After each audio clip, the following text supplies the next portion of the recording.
얼스는 최악의 F랭크 능력을 선택한 30세의 겁쟁이 루저로 게임에서 가장 OP한 플레이어가 된다. 현실에서는 직장인이며 열심히 돈을 벌기 위해 일하고 있다. 하지만 여성을 만나 감사할 생각은 하지 않고 새로운 가상현실 게임을 하기 위해 책상에 앉아 있다. 그는 자신이 오래된 루저라고 생각하고 심지어 자신을 노인이라고 부르기도 한다. 하지만 게임 속에서는 다시 젊음을 느낀다. 그는 현실에서 할 수 없는 다양한 놀라운 일을 할 수 있다. 그는 자신의 캐릭터 이름을 얼스라고 짓고 얼스를 매우 평범하고 지루하게 보이게 만든다. 그는 주인공이 되고 싶지 않기 때문에 눈에 띄고 싶지 않았다. 그는 일을 해야 하고 책임이 있기 때문에 매일 게임을 할 수 없다. 그래서 그는 매일 몇 시간만 게임을 할 수 있다. 그는 다른 플레이어와 함께 게임을 하려고 하면 방해가 될까 걱정한다. 그래서 그는 주로 혼자 게임을 한다. 지구의 특별 능력을 선택할 때 그는 그렇게 강하지 않은 능력을 선택하기로 결정했다.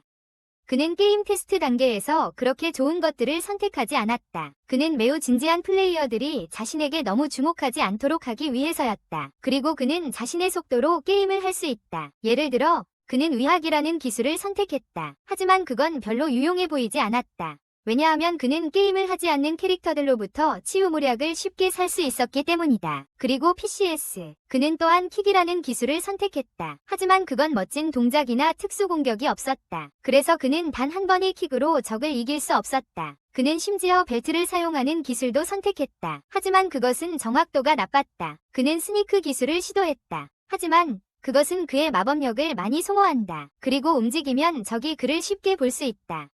그래서 괴물에게서 도망치는 데는 좋지 않다. 마지막으로 그는 신체 능력을 향상시키는 기술을 선택했다. 이 기술은 달리기에 작은 보너스를 줄 것이다. 무기를 사용하거나 창조하는 데에도. 하지만 보너스는 아주 작다. 누군가 강해지고 싶다면 그들은 특별한 기술을 선택해야 합니다. 그렇게 좋지 않은 기술을 선택했다면 어스는 게임에서 최악의 캐릭터가 되었을 것입니다. 하지만 그는 그렇게 좋아합니다. 약한 기술을 선택함으로써 다른 플레이어들은 그를 피했습니다. 그래서 그는 편안하게 자신이 원하는 방식으로 플레이할 수 있었습니다. 결국 그는 원 모어 프리라이프 온라인이라는 게임에 접속하게 됩니다. 이 이름은 플레이어들이 마지막 보스 퀘스트를 완료하지 않고도 다른 생명을 즐길 수 있다는 의미입니다. 그들은 몬스터와 싸우거나 멋진 아이템을 만들거나 단순히 다른 플레이어들과 뛰어다니고 대화하는 데 시간을 보낼 수 있습니다. 그것은 자신의 실제 삶에 그다지 만족하지 않는 사람들을 위한 게임이다. 게임이 출시된 첫날, 그곳은 매우 시끄러웠다. 한 평범한 소녀가 어스에게 물건을 팔기 위해 전화했다. 하지만 갑자기 몇 명의 영웅이 돌아왔다. 그리고 어스는 그들 중에 궁수가 없다는 것을 깨달았다. 갑자기 금빛 옷을 입은 한 남자가 어스를 즐겁게 하려고 했다. 어스는 그것이 첫날을 시작하기 위한 사악한 방법이라고 생각했다. 그 남자는 보스가 쓸모없다고 말하며 어스를 이상하다고 불렀다. 한 남자와 한 약속을 한 사람. 그는 심지어 얼스를 바닥에 떨어뜨렸다. 얼스는 기분이 나빴고 그 남자는 결국 떠났다. 사람들은 궁수가 마음에 들지 않는 것 같았다. 하지만 얼스는 그것에 매우 멋져 보였다. 훈련실에서 얼스는 다른 사람들이 훈련하는 모습을 보며 매우 신났다. 그래서 그는 그것을 해보기로 결심했다. 불행히도 그가 쏘는 유일한 것은 바닥이었다. 그는 총을 잘 쏘지 못한다는 것을 빨리 알게 되었다. 하지만 그는 더 나아지기로 결심했다. 그는 계속 시도했지만 그건 정말 힘든 일이었다. 결국 그는 목표물을 제외한 모든 것을 쏘았고 상황이 생각보다 더 나쁘다는 것을 깨달았다. 100발을 쏜 후 어스는 5레벨에 도달했다는 이유로 축하를 받았고 그의 사격 능력도 강화되었다. 그는 또한 바람 마법을 시도해보았고 그것이 그의 흐름보다 더 정확하다는 것을 발견했다. 생존에 필요한 기본 능력을 갖춘 어스는 현장으로 나가기로 결심했다. 하지만 주변에는 모든 신입 플레이어들로 혼란스러웠다. 그녀는 약초를 모을 것이라고 생각했다. 하지만 그녀는 플레이어가 자신이 무엇을 얻고 있는지 알 수 없다는 것을 느꼈다. 그래서 그녀는 그것을 말해보려고 했다. 하지만 몇 번 실패했다. 결국 그녀는 위료 능력을 향상시켰다. 그녀는 자신이 얻은 약초 중 하나가 매우 위험하다는 것을 알게 되었다. 그 약초는 누군가의 호흡을 멈추게 하고 먹으면 죽일 수 있다. 어스는 게임 개발자가 초기 지역에 위험한 약초를 넣은 것에 대해 정말 화가 났다. 하지만 그는 어떻게 발음하는지 배우는 것이 기쁘다. 다음으로 그는 초보자 약제 키트를 구입하고 치유무력을 만들려고 시도했다. 물론 그는 일반적인 치유무력을 만드는 데 성공했다. 그리고 그는 치유해독제를 만들었다. 그 후 그는 하나를 만든 후 게임이 그에게 많이 만들도록 허용한다는 것을 알았다. 어스는 사람들이 게임을 하지 않는 캐릭터들로부터 매우 저렴한 모략을 구매할 수 있다는 것을 기억했다. 그래서 그는 아마도 아무도 그가 만든 것을 원하지 않을 것이라고 생각했다. 하지만 그의 의학 능력은 7레벨에 도달했다. 그래서 어스는 사냥을 가기로 결정했다. 안타깝게도 주변에 플레이어가 많이 없었다. 그래서 그는 사격할 기회를 처음으로 얻었다. 그는 보스가 빠르게 사격하지 않는다는 것을 알았다. 그래서 첫 사격이 매우 중요했다. 그는 목표를 제거했고 소리는 미쳤다. 어스는 화살로 목표의 다리를 관통시키고 배에 맞췄다. 마무리하기 위해 그는 목표를 쐈고 그것은 날아갔다. 어스는 자신이 사냥꾼보다 더 사냥감이라는 것을 깨달았다. 갑자기 두 사람이 나타나 인사를 했다. 스웨이라는 남자가 웃음을 멈추지 못했다. 그의 웃음소리가 이상한 소리를 냈기 때문이다. 그는 유머가 정이라는 말로 어스를 생각하게 했다. 그가 코미디언인지 궁금했다. 여자의 이름은 밀리였고 그들은 어스의 친구에게 메시지를 전할 수 있는지 물었다. 어스가 예라고 하자 스웨이는 매우 흥분하며 그들이 최고의 코미디 듀오가 될 수 있다고 말했다. 그들은 떠났고 어스는 더 많은 경험을 쌓기 위해 돌아왔다. 하지만 그는 곧 그 소리가 꽤 똑똑하다는 것을 깨달았다. 그가 그들 위로 살금살금 다가가려고 했지만 그들은 그를 보았다. 그의 바람 마법은 작은 소리 하나를 이길 수 있지만 그는 다른 이에게 다가가기 위해 자맹 마법을 시도하고 싶었다. 그것은 성공했다. 어스는 그의 무기가 목표를 조준하는 모습이 결코 보이지 않았지만 자맹 마법과 결합했을 때 그는 매우 강해졌다는 것을 보여주었다. 어스는 진지한 플레이어들이 밤새 활동할 것임을 알고 로그아웃했다. 하지만 그는 아침에 일을 해야 했다. 다음 날 어스는 매우 맛있는 빵으로 아침을 먹고 스스로 음식을 만들기로 결심했다. 그는 스테이크를 요리하여 놀라운 맛을 내었다. 하지만 그는 자신이 정말로 무엇을 하고 있는지 모른다는 것을 깨달았다. 첫 번째 실험은 불길하게 느껴졌고 그는 겨우 2점을 받았다. 그래서 그는 몇 가지 수정을 했고 두 번째는 훌륭하게 느껴졌다. 하지만 그는 더 나아지기를 원했다. 자신 안의 셰프가 발휘되는 동안 맛있는 향기가 근처의 모든 이들을 끌어모았다. 어스는 요리를 완성하고 7점을 받았다. 하지만 모든 마을 사람들이 나타나 그에게 몇 개를 요청했다. 어스는 무료로 주고 싶지 않았고 그래서 매우 높은 가격을 책정했으며 그들이 기꺼이 지불하고 싶어하는 것을 보고 놀랐다. 그녀는 밤새 요리를 하며 요리 레벨을 20까지 올렸다. 그리고 그녀는 요리를 더 빠르게 할 수 있는 기술도 배웠다. 그런 다음 지구는 향을 만들기로 결정했다. 향에 대한 수요가 많지 않아서 사냥꾼은 직접 만들어야 했다. 그녀의 첫 향은 매우 간단해서 점수 3과 공격력 4를 받았다. 하지만 다음 향은 훨씬 더 좋았다. 그녀는 나무 조각 3개를 사용하고 완벽하게 맞도록 일부를 잘라냈다. 이것은 큰 향상이며 공격력 11을 가졌다. 마침내 어스는 멋진 갑옷으로 평범해 보이던 모습을 변화시켰다. 그는 자신의 상태를 확인하고 얼마나 많은 것이 개선되었는지에 매우 놀랐다. 하지만 그는 돈이 부족했다. 그래서 그는 음식을 넣고 치유 모략을 판매 기계에 넣어 누군가가 살지 확인했다. 그 후 우리는 어스가 많은 진전을 이루는 것을 보았다. 그는 정말 강한 악취를 물리쳤다. 그리고 그의 집에서 만든 악취와 더 높은 스킬 덕분에 훨씬 쉬웠다. 그가 판매 기계로 돌아갔을 때 그는 자신의 물건을 좋아하는 사람들로부터 많은 좋은 편지를 발견했다. 모든 일이 그가 상상했던 것보다 더 잘 진행되었다. 하지만 아니요, 상황이 나빠졌다. 새 시스템이 그들을 모두 공격했다. 그들은 서둘러 도시로 돌아가야 했다. 모든 사람이 큰 패닉에 빠져 위료 기술자를 찾고 포션을 요청했다. 어스는 그들이 게임의 NPC에게서만 포션을 살 수 있다고 생각해 혼란스러워했다. 하지만 주아이는 NPC가 포션이 없다고 말했다고 설명했다. 이는 어스에게 문제였다. 왜냐하면 그는 모든 사람이 자판기에 두고 온 포션을 요청할 것이라는 것을 알고 있었기 때문이다. 쉬는 시간도 없이 사람들이 포션을 요청하기 시작했다. 그래서 어스는 그들이 조금만 살 수 있다고 말하며 가격을 매우 높게 설정했다. 놀랍게도 모두가 후회 없이 높은 가격에 사기로 동의했다. 판매 기계에 있는 멋진 노트가 어스를 향한 수요로 변했다. 그리고 그의 친구들이 도와주기 위해 나타났다. 스바이는 포션을 다루고 밀리는 돈을 맞겠다고 제안했다. 어스는 포션이 다 떨어져서 사람들은 다음 날 다시 오기로 했다. 하지만 그때 매우 성가신 와부펫이 나타나 어스에게 모든 포션을 달라고 요청했다. 어스는 아니라고 말하자 와부페가 그들을 위협합니다. 결국 어스는 혼자 서서 괴롭히는 자에게 마을 사람들이 진짜로 포션이 필요하다고 말합니다. 그는 와부페에게 다른 모든 사람처럼 기다리라고 합니다. 하지만 괴롭히는 자는 그에게 지불하려고 합니다. 어스는 그렇게 하지 말라고 하며 그 게임의 NPC가 무기와 전쟁 판매를 중단할 수 있다고 경고합니다. 그리고 그들은 창조자에게 의존해야 합니다. 괴롭히는 자는 다른 플레이어들과 함께하는 방법을 배워야 합니다. 그 남자는 그것을 듣고 싶어 하지 않으며 어스에게 싸움을 도전합니다. 두 사람이 그렇게 하지 말라고 말했다. 하지만 어스는 누군가를 다른 사람을 이끌도록 두지 않을 것이다. 그래서 그는 도전을 받아들이고 괴롭히는 사람의 신뢰를 이용해 약점을 찾아내기로 결심했다. 샤이니 와보셋이 강력한 공격으로 시작했다. 하지만 어스는 그것을 쉽게 막아냈다. 그는 그 남자의 약점을 찾아내고 즉시 그의 뒤에서 화살을 쐈다. 물론 괴롭히는 사람은 놀랐다. 그리고 어스가 승리했다고 전해진다. 어스는 승리를 거두고 다음날 더 많은 포션을 가지겠다고 약속하며 진정으로 겸손해졌다. 그는 로그오프하며 그날이 성공적이었다고 생각했다. 그리고 그는 그 괴롭히는 사람이 게임을 그만둘 것이라고 생각했다. 사라진 포션 사건 후 며칠이 흘렀다.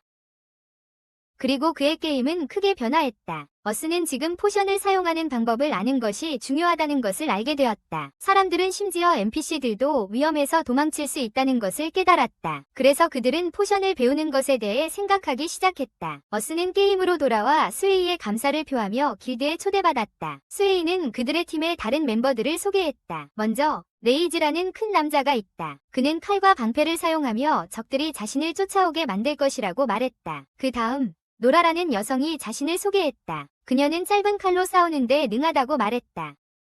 하지만 그녀는 모두에게 자신을 평평하거나 도마라고 부르지 말라고 했다. 그렇지 않으면 친구가 되지 않을 것이라고. 마지막 사람은 카사미네라는 이름이야. 그는 칼을 잘 다뤄.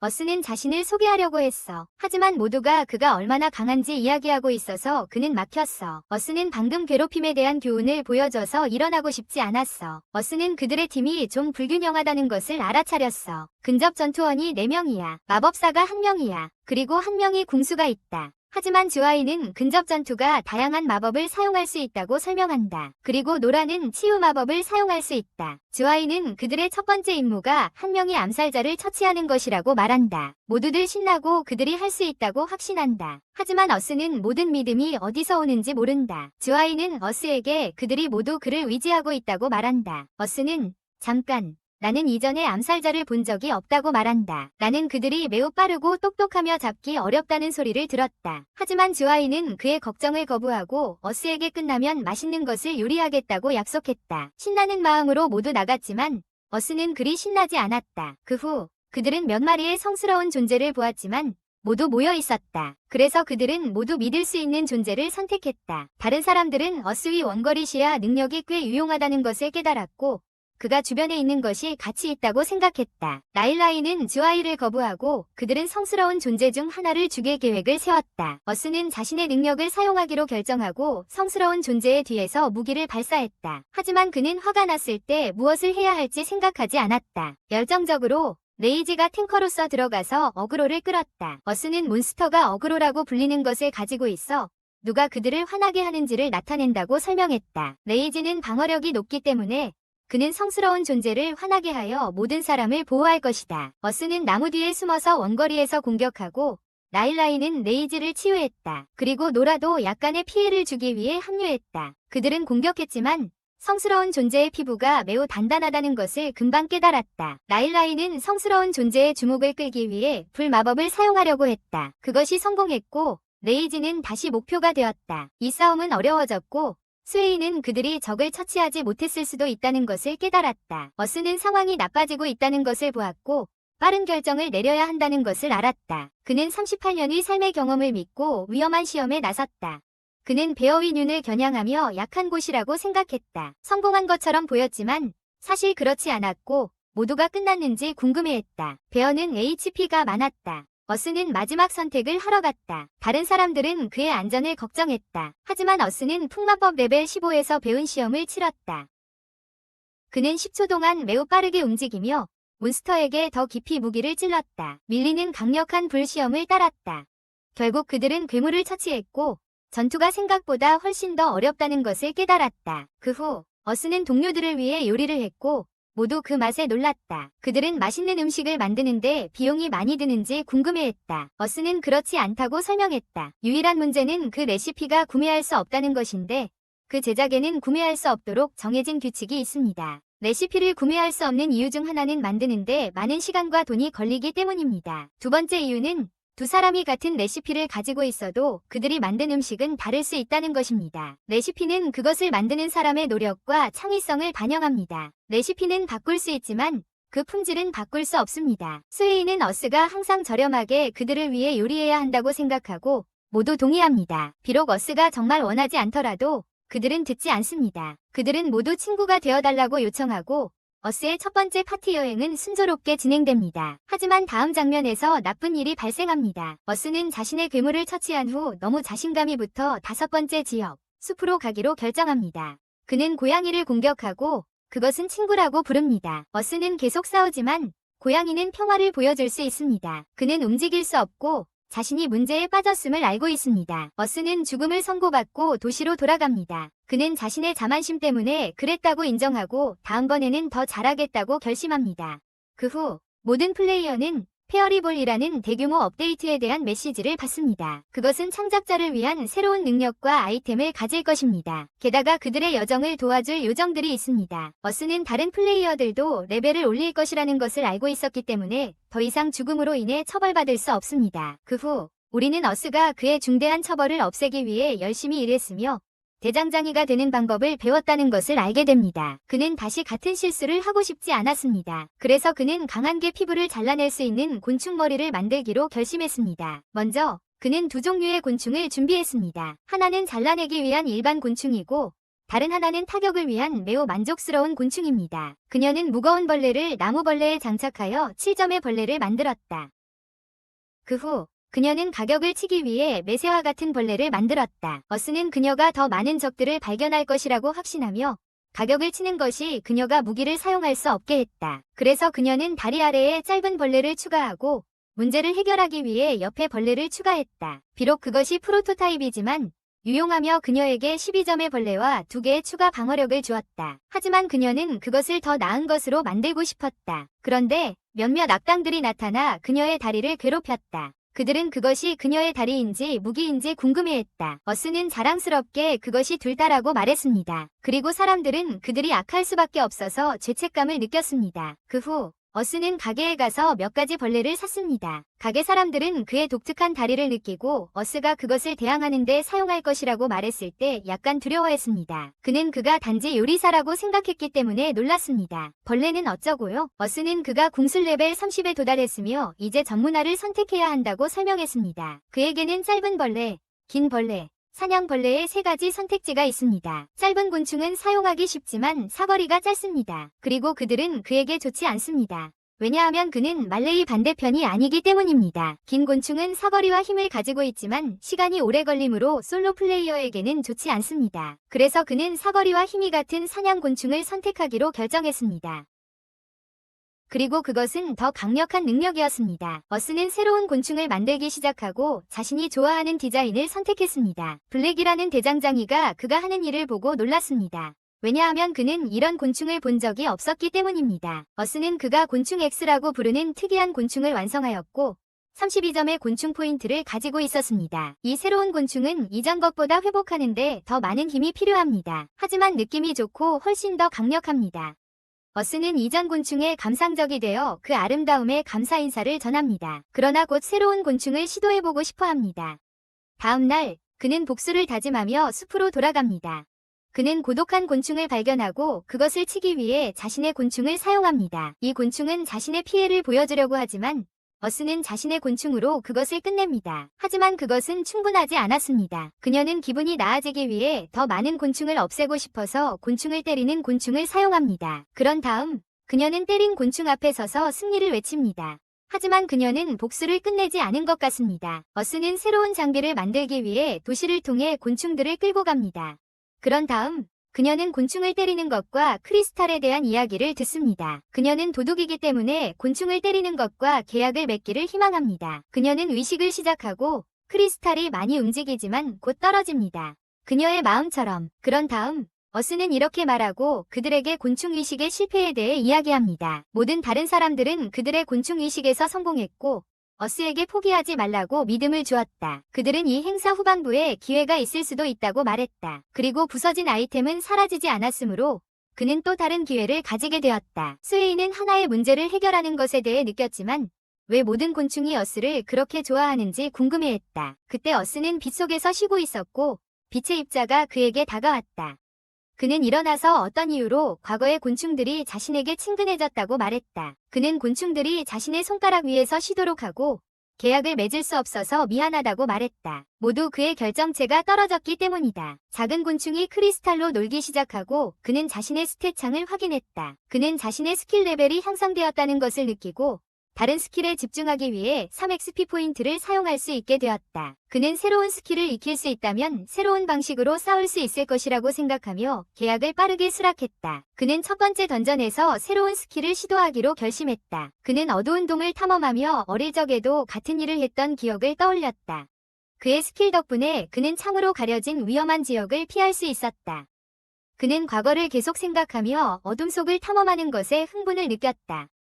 그는 이런 경험을 다시는 하지 못할 것이라고 생각했지만 이 게임은 그에게 같은 감정을 느끼게 해주었다. 그는 어두운 지역에서 몇 개의 빨간 불빛을 보았다. 그것은 그를 공격하는 곤충이었다. 그는 재빠르게 총으로 쏘고 바람 절단기를 사용해 공격했다. 하지만 놀랍게도 그 괴물은 아직 살아있었다. 곤충이 다시 그를 공격했고 그는 새로운 스킬인 하이점프를 사용해야 했다. 위로 쏘았지만 어스는 곤충의 뒤에 위치했다. 그는 곤충을 자신에게 끌어당기기 위해 창을 사용하고 새로운 옷을 입어 괴물을 처치했다. 곤충의 둥지는 사라졌지만 몇 개의 이상한 빨간 불빛이 나타났다. 그는 어둠이 변하고 있다는 것을 깨닫고 그들을 따라가기로 결심했다. 그들은 그를 위험한 길로 인도했다. 하지만 그는 안정된 중력 기술로 자신을 지키는 데 성공했다. 그러나 그는 길의 끝에 도달했을 때 놀랐다. 주변에 많은 곤충들이 모여 있었고 그는 그 원인을 알아내기로 했다. 그는 곤충을 한쪽으로 치우고 비밀의 문을 발견했다. 그는 문을 열고 안에 오래된 반지가 들어있는 상자를 발견했다. 그는 이것을 자신의 구원자에 대한 기억으로 간직하기로 결심하고 곤충들에게 감사의 말을 전했다. 동시에 게임 마스터들은 새로운 메시지를 받았습니다. 그들은 곤충 이벤트의 하반기를 발표했습니다. 이름은 곤충 토너먼트입니다. 그는 공식 발표를 보기 위해 주요 도시로 빠르게 돌아갔습니다. 게임 마스터들은 그들이 참여하면 곤충이 발전할 것이라고 보여주었습니다. 그들이 필요한 것은 몇 차례의 플레이어 전투에서 이기는 것입니다. 만약 그들이 성공적으로 이긴다면 그들의 곤충은 발전하고 새로운 형태를 얻게 될 것입니다. 하지만 그들은 같은 적과 싸울 수 없습니다. 그들은 또한 놀라운 보상이 있는 곤충 행사에 초대될 16명이 상위 플레이어를 설명했습니다. 이 게임 업데이트를 통해 플레이어는 나타날 타이틀을 받을 수 있게 됩니다. 하지만 플레이 스타일에 따라 희귀한 타이틀도 있습니다. 그들은 또한 지구의 가장 중요한 사항을 발표했습니다. 곤충과 계약을 맺지 못한 사람들은 다른 플레이어와 싸우면 크리스탈을 회복할 수 있습니다. 그리고 복구된 크리스탈은 곤충을 얻기 위해 수백 가지 성공을 포함할 것입니다. 게다가 S랭크 곤충을 얻을 가능성이 높습니다. 그들은 또한 곤충이 그들만의 정체성과 개성을 가지는 새로운 시스템을 도입할 것입니다. 모든 사람이 흥분했다. 어스를 포함해서. 하지만 그는 선수들이 전투 중에 해로운 곤충을 목표로 삼기 시작할 것 같다고 느꼈다. 그는 이 문제에 대해 곤충 친구들과 이야기하기로 결정했지만 그들은 그가 괜찮을 것이라고 확신시켰다. 그들은 본질적으로 그들을 싸우게 하려고 하는 사람을 거부하기로 동의했다. 즉, 누군가 그들을 목표로 삼으면 그 사람은 영원히 아무것도 살 수 없게 된다. 어스는 그들이 스스로를 보호할 방법을 찾았다는 것에 기뻐했다. 블랙스는 그가 새로운 도시로 갔는지 물었다. 그는 어스에게 그곳에 도달하기 위해 워프 포탈을 사용할 수 있지만 많은 PVP 플레이어가 그곳에 합류하고 있다고 주의를 주었다. 블랙스는 몇몇 사람들이 시간을 내어 만나고 있다는 것을 보여주기도 했다. 어스는 게임에서 정상이라고 생각하며 블랙스가 누군가와 먼저 대결할지 물었다. 하지만 블랙스는 새로운 아이템 만드는 것만 신경 썼다. 어스는 이것도 이 이벤트를 즐기는 방법이라고 생각했지만 자신이 무엇을 해야 할지 확신하지 못했다. 며칠 후 새로운 게임 패치가 시작되었고 어스는 로그인했다.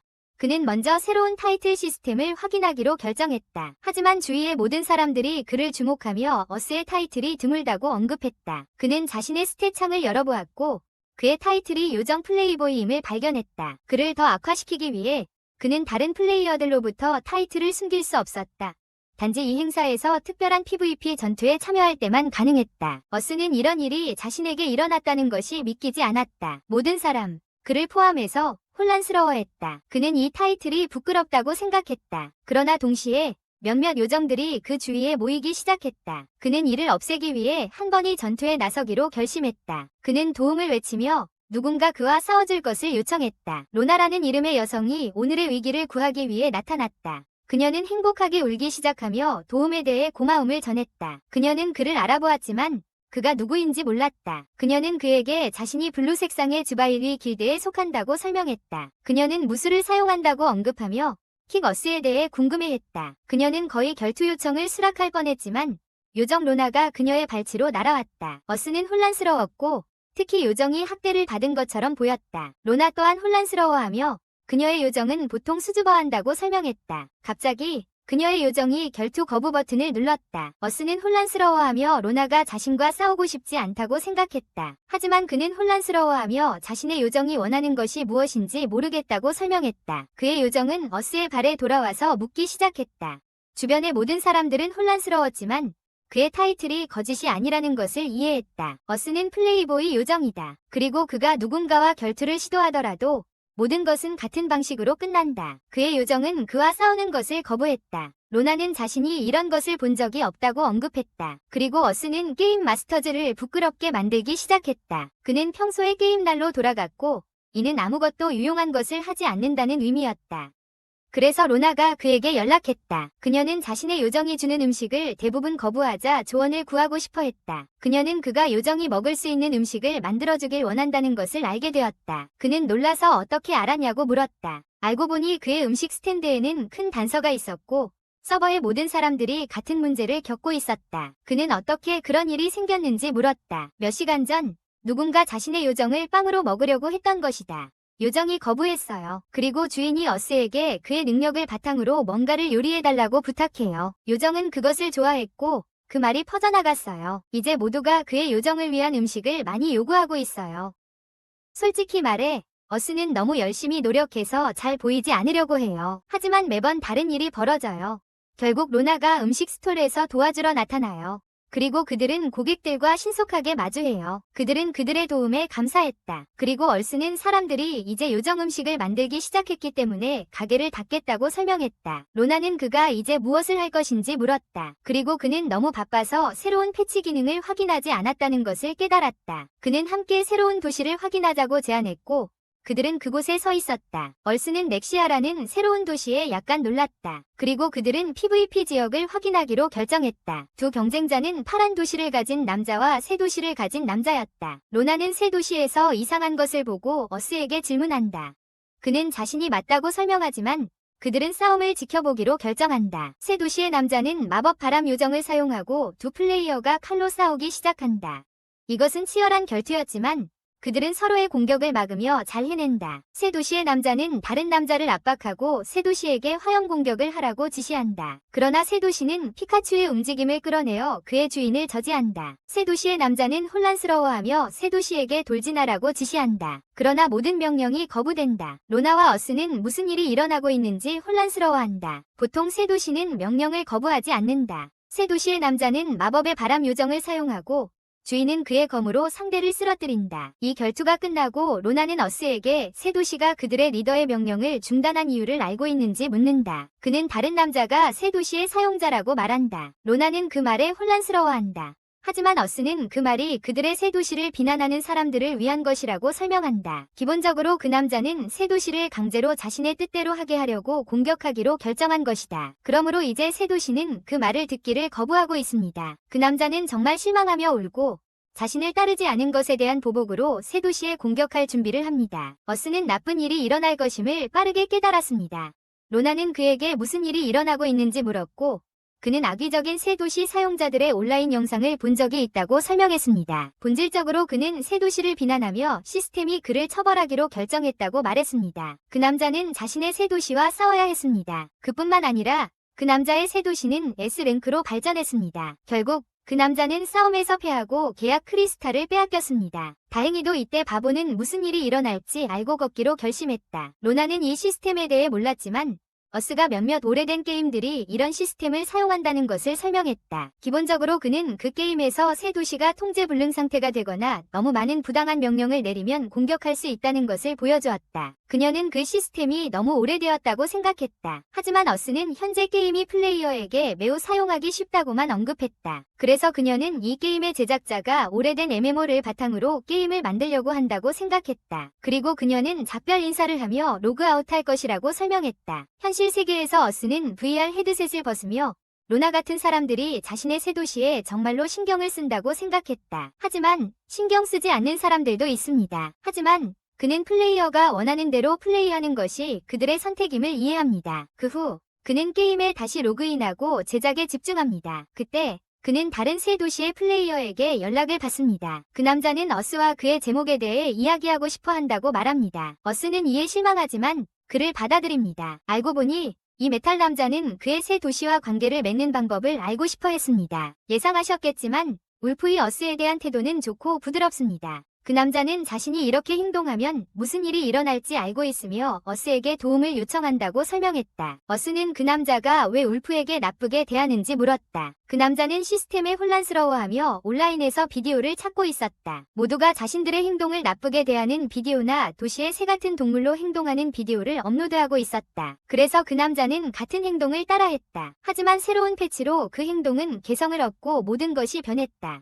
울프는 그 말을 듣기를 거부했으며 그를 강제로 따르게 하기 위해 가끔 총을 쏘기도 했다. 그 남자는 그런 일을 후회하며 다시 어스에게 도움을 요청하고 심지어 그 대가를 치르겠다고 약속했다. 그 남자는 돈을 받을 거부했지만 그 남자에게 울프를 예전처럼 대하지 말라고 말했다. 그 후 그는 그 남자에게 몇 가지 조언을 해주었다. 기본적인 것들은 알고 있지. 울프를 친구처럼 대하기 시작해. 그 남자는 혼란스러워했지만 어스가 설명했다. 그는 그 남자에게 싸우고 음식을 나누고 함께 누워있으라고 말했다. 심지어 그는 그 남자에게 울프를 떠날 때마다 작별 인사를 하라고 말했다. 그렇게 하면 울프가 천천히 그를 친구로 여기고 그의 명령을 따르게 될 것이다. 그 남자는 자신의 늑대를 위해 맛있는 것을 만들어달라고 요청했다. 그는 빠르게 준비했고 남자는 먼저 자신의 늑대를 먹었다. 생각이 많았지만 그의 늑대는 음식을 받았다. 남자는 눈물을 흘리며 자신의 친구가 천천히 그를 받아들이고 있음을 깨달았다. 그는 지구에게 감사하며 배를 타고 떠났다. 하지만 누군가 이 상황이 흥미롭다고 생각했다.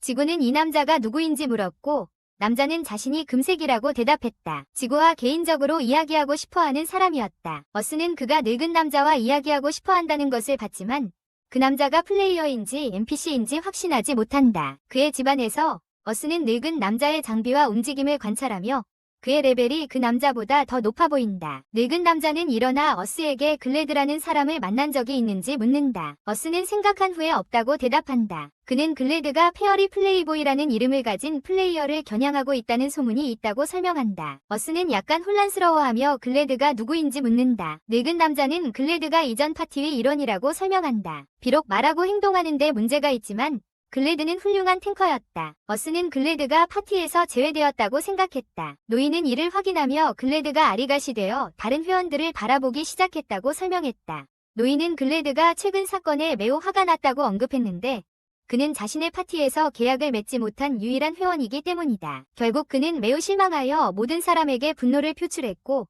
그로 인해 그룹에서 제외되었다. 노인은 그의 요정을 불러내며 어스에게 그것이 쉽게 사용할 수 있는 발키리임을 깨닫게 했다. 그녀 덕분에 글래드는 노인의 도움 제안을 항상 거부해왔다. 그러나 최근 업데이트로 글래드는 새로운 계약 크리스탈을 얻고 어둠의 여우 요정과 계약을 맺었다.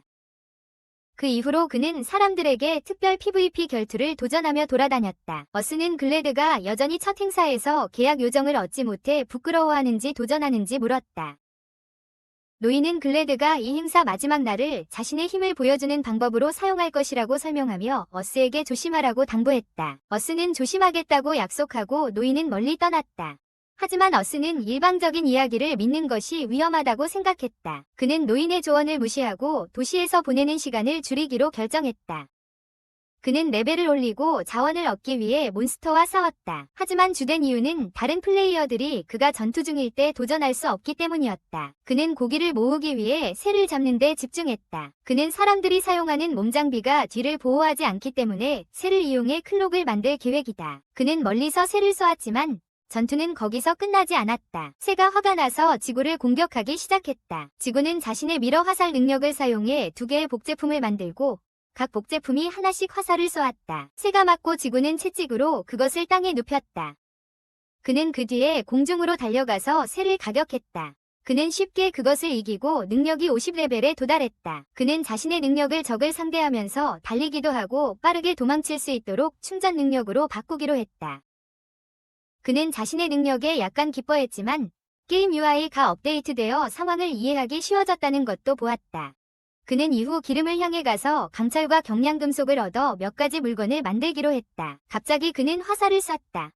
그는 모든 사람에게 조심하라고 경고했다. 왜냐하면 그것이 불이 붙을 수 있기 때문이다. 하지만 모든 것이 괜찮았다. 주변 사람들은 충분히 수류탄이지만 플레이어가 폭발물을 사용하지 않는다고 언급했다. 왜냐하면 그럴 경우 불이 붙을 수 있기 때문이다. 그럼에도 불구하고 몇몇 사람들은 여전히 그것을 사용했고 폭탄 리더로 여겨졌다. 재료를 다 모은 후 어스는 그의 대장장이 보스인 파우스트를 방문하기로 결심했지만 그의 지도에서 무언가를 느꼈다. 최근에 그의 시각 능력은 뭔가를 보여주고 있다.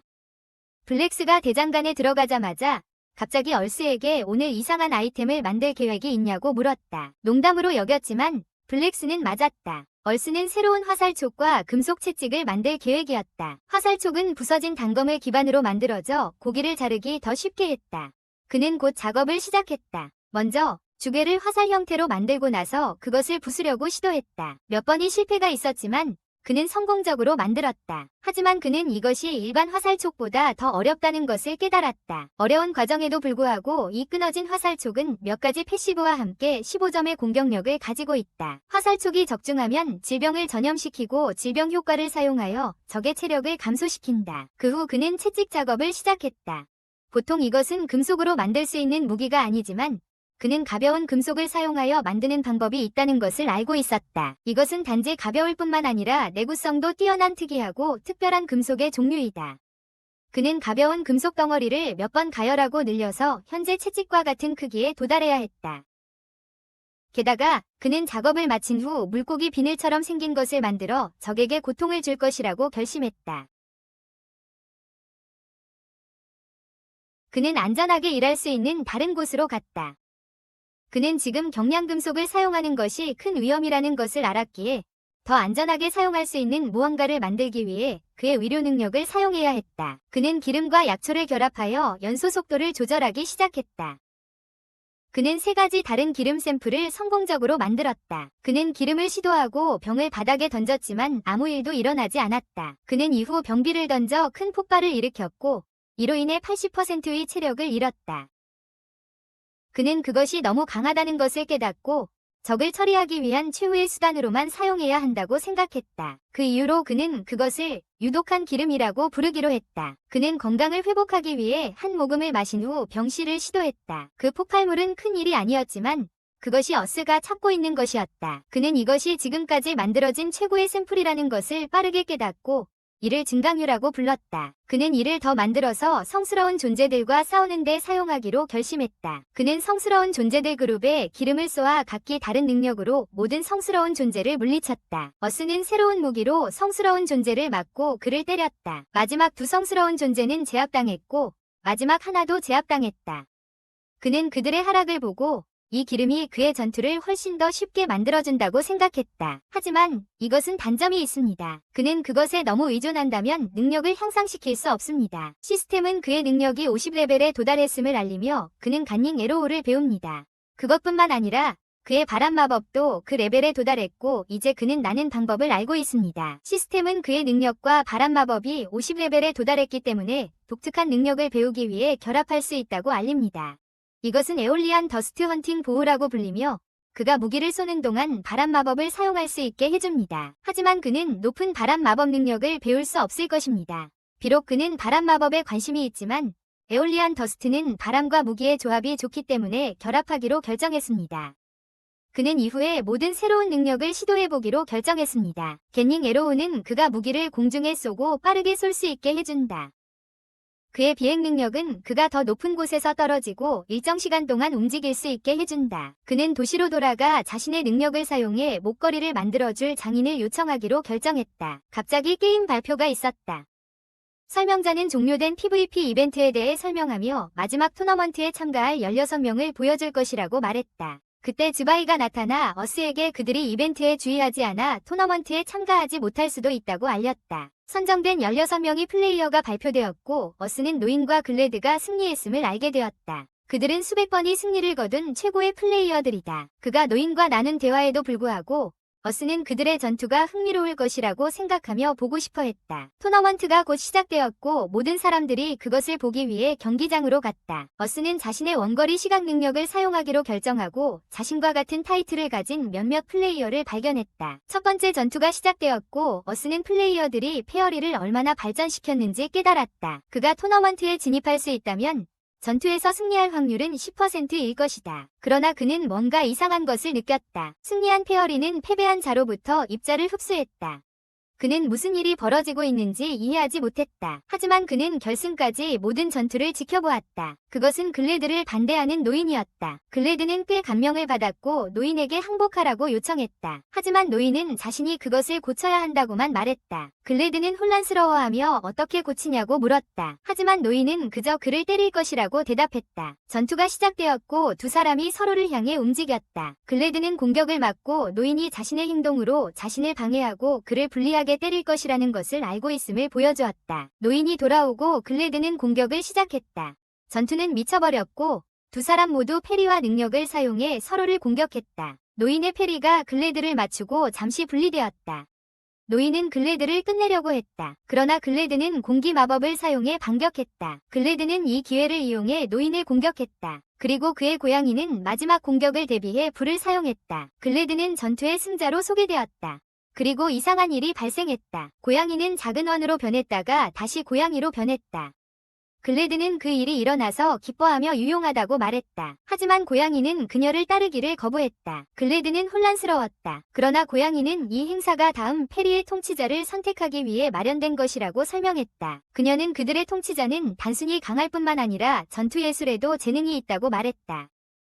글래드는 여전히 이해하지 못했지만 고양이는 페리가 전투생물이 아니라고 설명했다. 그 이후로 그들은 인간에게 싸우는 방법을 배우기로 결정했다. 그 전투의 승자는 승자의 경험을 얻어 새로운 지배자가 된다.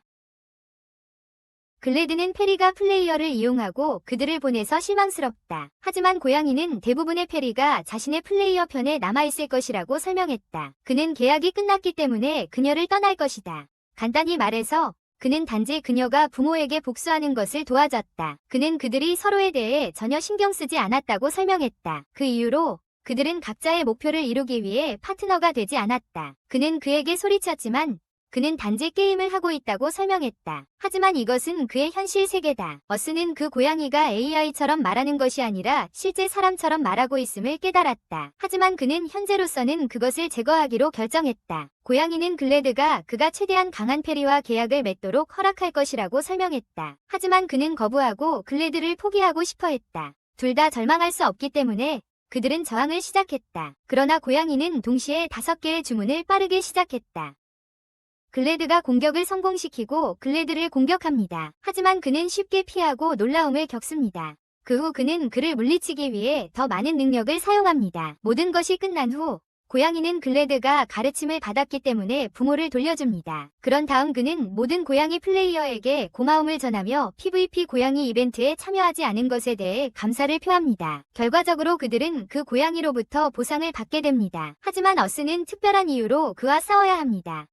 어스는 혼란스러워하지만 그와 싸우고 싶다고 반복합니다. 그 고양이는 자신이 토너먼트에 참가하지 않기 때문에 더 이상 무료로 보상을 제공하지 않겠다고 말했다. 어스는 그 말에 동의하며 결승 진출자들에게 불공평하다고 생각했다. 그래서 그는 어스와 공정하게 대결하기를 원했지만 다른 고양이 선수들은 거부했다. 그는 보상으로 어스가 자신의 힘의 일부를 받을 것이며 대결에서 이길 필요는 없다고 언급했다. 하지만 만약 그가 이긴다면 보상은 더 좋아질 것이다. 어스는 수락했지만 갑자기 고양이 선수들의 타이틀이 사라졌다. 우리는 이후 우승자 발표를 하는 갈색 개발팀을 보았다. 어스는 자신의 전략을 생각하기 위해 몇 분이 필요했다. 그는 이길 수 없다는 것을 인정했다.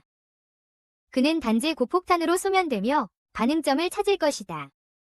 하지만 그는 한 가지 장점이 있다. 그는 이미 그가 싸우는 모습을 봤다. 그는 또한 그가 주무기로 칼을 사용하는 사람과 싸워본 경험이 없다는 것을 확신하고 있다. 그는 힘이 약하기 때문에 빠르게 행동해야 한다는 것을 알고 있으며 저항이 너무 길어지면 패할 것이다. 하지만 그를 이길 수 있는 유일한 방법은 싸우는 것이다. 그는 기름을 준비하고 두 사람은 싸움을 시작할 준비를 한다. 그의 공격이 0에 도달하자 지구는 빠르게 움직이고 멀리 점프했다. 요정은 혼란스러웠지만 자신이 항복자라는 것을 깨닫고 멀어져 있었다. 지구는 70% 힘으로 첫 번째 무기를 발사하기로 결정했지만 바람마법으로 그것을 멈추려 했다. 너무 혼란스러웠지만 그는 무기가 자신의 힘을 전부 썼을 때 감당할 수 있다는 것을 깨달았다.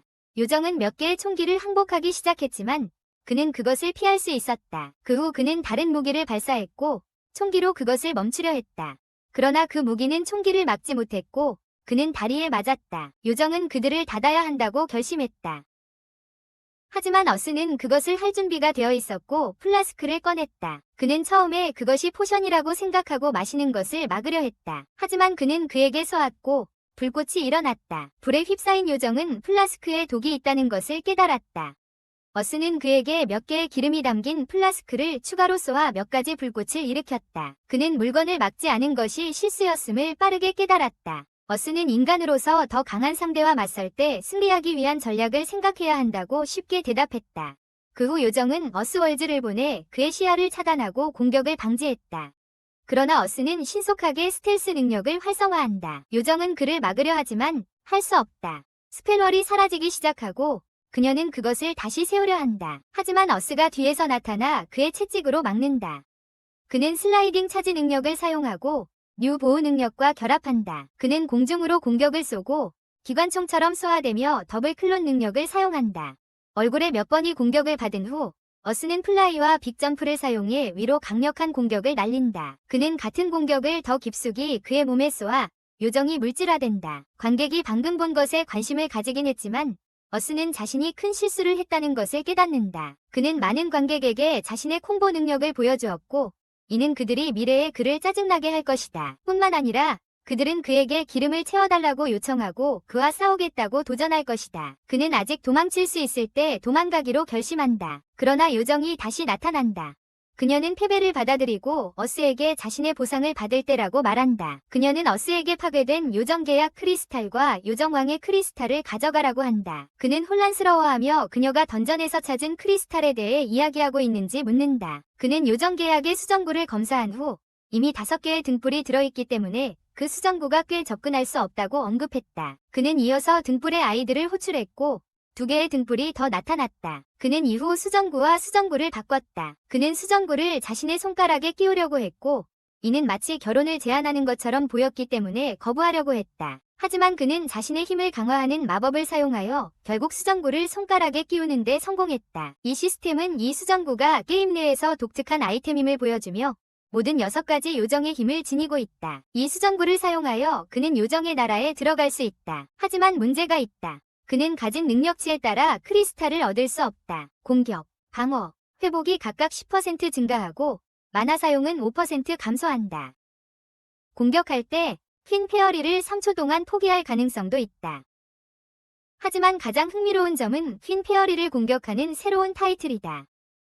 그는 이것이 미래의 문제를 일으킬 것임을 알고 있다. 그 후 퀸 페어리는 사라지고 행사는 결국 끝난다. 며칠 후 지구는 이 전투를 지켜본 플레이어들이 보 능력을 배우기 시작했음을 발견한다. 이전에는 그가 유일한 궁수 플레이어였다. 하지만 지금 그녀는 훨씬 더 인기가 많아졌다. 어스는 계속해서 자신의 오이를 만들고 있지만 그녀는 슬프다. 그녀는 모두에게 더럽다고 여겨지는 보와 바람의 기술을 선택했다. 그러나 이제 사람들은 그것들이 매우 강력하다는 것을 깨닫고 있다. 갑자기 여왕 요정이 나타나서 그녀를 혼란스럽게 했다. 그녀는 자신이 어디에 있는지 어떻게 알았냐고 묻지만 여왕은 자신의 원이 텔레포트 지점이라고 답한다. 여왕은 그녀를 놀라게 하며 자신이 요정이 없는 사람을 사랑하기 위해 왔다고 하지만 그녀의 머리를 가격한다. 그녀는 여왕이 단지 이를 방해하고 자신을 되돌리기 위해 여기 있다는 것을 알고 있었다. 그는 도시로 돌아가기로 결심했지만 모든 사람이 자신을 쳐다봐서 불편함을 느꼈다. 그들은 그가 퀸 페어리의 남편이 되었다고 논평했다. 갑자기 그는 누군가에게 멈추라고 소리치는 농담 소리를 들었다. 어스는 갑작스러운 혼란에 휘말리기 전에 계속 걸어가기로 결정했다. 그는 새로운 것을 찾고 시도해보고 싶었다. 그는 퀸 페어리가 누구나 자신의 링을 사용하면 프리즘 노바 마법을 배울 수 있다고 말한 것을 떠올렸다. 그는 자신의 힘을 이용해 말을 타고 그 말을 사용해 장애물을 제거하기로 했다. 그는 재빨리 마법을 시전하기 시작했고 긴 주문을 외운 후 큰 다이아몬드 구슬이 농담 위에 나타나 그를 파괴했다. 처음에는 혼란스러웠지만 몇 번의 시도 끝에 그는 프리즘 노바가 적에게 일반적인 상태 효과를 준다는 것을 깨달았다. 그녀는 멀리 떨어진 곳을 찾아 주방 용품을 준비했다. 그녀는 동시에 여러 가지 요리를 하여 요리 효율성을 높이려고 했다. 그녀는 퀸 페어리를 위한 주문에 대해 이야기하며 마비와 파괴가 파괴할 가능성이 낮고 주문 자체는 큰 향상이 있다고 설명했다. 그녀는 음식을 먹으려 했지만 머리를 가격하며 그 음식을 먹는 것이 아니라 판매하고 싶다고 설명했다. 그녀는 유용하게 쓰려고 하며 그녀의 나라는 단 것만 만든다고 지치고 있다고 말했다. 그녀는 자신의 시민을 위해 일하고 있어야 한다는 것을 알고 있었지만 그렇다고 해서 기분이 나쁠 때 그를 짜증나게 할 수는 없었다. 갑자기 그들은 형편없는 농담에 의해 방해받았다. 그 농담은 지구가 그를 도시에서 제거했다고 불평하며 지구는 이것이 짜증나는 농담이라는 것을 깨달았다. 이 형편없는 농담은 아폴로의 활단에서 나서라고 자기소개를 한다. 농담은 대담해지며 그들의 목적이 고통받는 궁수를 구하는 것이라고 설명하지만 사실은 어스가 그것을 하고 있다.